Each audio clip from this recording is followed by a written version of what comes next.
The waterways of Plymouth hold endless possibilities for the worlds of trade, fishing, military, transport and technology. But how can the city's port and the thousands of ships which use it be more environmentally sustainable? 3% of the world's greenhouse gases comes from the maritime and shipping industry, which is quite small relatively, considering 95% of the world's trade moves by the sea. But we must do better, and our aim is to maintain the good condition of what we've got in the Sound and improve the less favourable conditions that we find here in the Sound. Plymouth has this week been given a glimpse of the future with the arrival of the Orsh Fiel, the world's first hybrid self-charging cargo ship. When she's underway, she can use her batteries, maintain her speed, but actually reduce her consumption.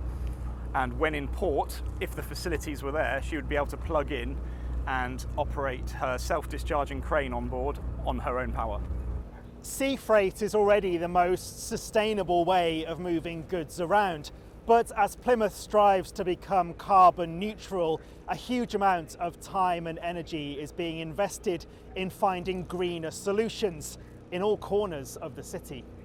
I've retrofitted my Volvo loading shovels, which were historically big diesel guzzlers, with a hydrogen pack, which is reducing 64% less NOx into the environment. Victoria Group have invested in the Liebherr crane that's behind me. She is using a lot less fuel than what normal conventional cranes would do. All of this is trying to work towards the net zero 2050 and try and cut our own carbon emissions as a group. The investment isn't cheap and the fossil fuels are readily available, but we have got a responsibility to look after the planet and we have got a responsibility as a group to work towards 2050 and net zero.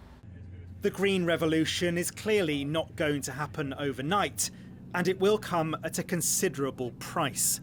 But there is a lot of determination around here to make it work. Sam Blackledge, ITV News, Plymouth.